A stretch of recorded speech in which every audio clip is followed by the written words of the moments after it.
श्रोतेहो नमस्कार. सह्याद्रीमधली फुलं ही मालिका आपण परिसर या कार्यक्रमामध्ये प्रसारित करतोय आणि ह्या फुलांविषयी, त्यांच्या वैशिष्ट्यांविषयी, वैविध्याविषयी माहिती देण्यासाठी निसर्ग अभ्यासक मकरंद जोशी आपल्या कार्यक्रमामध्ये सहभागी झालेत.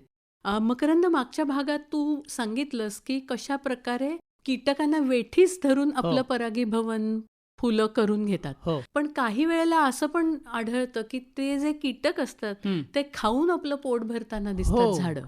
हो. म्हणजे हा तर ते खूप काय? निसर्गातलं एक चमत्कार आहे असं म्हणता येईल. हं. कारण जनरली कीटक आणि झाडांचं नातं हे मैत्रीचं असतं. होय. एकमेकांच्या सहजीवनातून ते पुढे जात असतात. हं.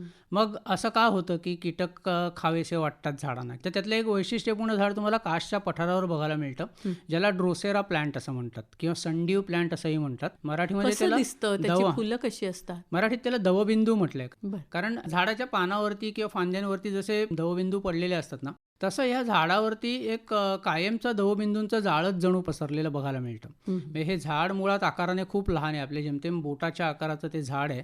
त्याच्यामुळे तुम्हाला असं जमिनीवर बसून वाकून बघितल्याशिवाय ते झाड कळणार पण नाही तिथे बर. आहे म्हणून. हां. आणि त्याला जे फूल येतं आकर्षक गुलाबी रंगाचं, ते साधारण आपलं जुनं 8 आण्याचं नाणं होतं त्या आकाराचं असतं. बर.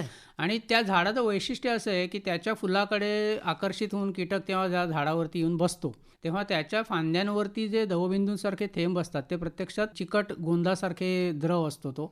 आणि त्याच्यामध्ये तो कीटक फसतो. त्याचे पंख किंवा पाय त्याच्यामध्ये चिकटले जातात, त्याला हलता येत नाही. आणि मग त्याच्या बाकीच्या झाडाच्या फांद्या त्या कीटकाभोवती गोळा होतात आणि त्या कीटकाला शोषून त्याचा जीवनरस खाऊन आपल्याला आवश्यक असलेले पोषक द्रव्य त्या मिळवतात. बर. त्याच्यामुळे ते कीटकभक्षी झाड आहे.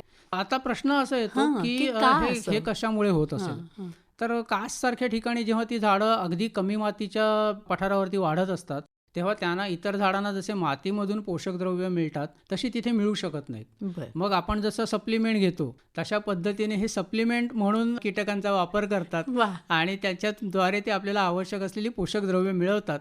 आणि म्हणून चक्क कीटकभक्षी वनस्पती सह्याद्रीमध्ये आपल्याला बघायला मिळतात. काही कीटकभक्षी वनस्पती ह्या वरून दिसत नाहीत, कीटक खातात असं. हो, म्हणजे तो हो. आता बघायला हो, मिळतात हो, हो. म्हणालास, बरोबर, त्याच्यावरून बरोबर. हो. आठवलं. सीतेची आसवं म्हणून एक फार सुंदर जांभळ्या रंगाचं फूल बघायला मिळतं. तर ते सीतेचे आसू, म्हणजे त्याला ती एक पुराणकथा जोडली आहे की सीता हरण झालेला असताना सीता रडली आणि तिचे अश्रू उघळल्यामुळे त्या फुलाचा रंग फिकुटलेला आहे. तर ते झाड जे आहे ना, त्याचं पण कीटकांचं ते भक्षण करतो, ते जमिनीच्या खाली करतो. म्हणजे त्याच्या मुळाच्या जवळ काही ग्रंथी असतात आणि त्या ग्रंथीने ते जमिनीच्या आतले जे छोटे कीटक असतात त्या कीटकांची शिकार करतात आणि आपल्याला हवं असलेलं पोषक जो काही भाग आहे तो मिळवतात. बर. त्याच्यामुळे ही निसर्गाची एक वैचित्र्यपूर्ण रचना आहे की जे मित्र आहेत ते मित्रच चक्क भक्ष आणि भक्षक या भूमिकेमध्ये आलेले बघायला होय, मिळतात. होय. खरंच हे सगळं अद्भुत जग आहे वनस्पतींचं, फुलांचं.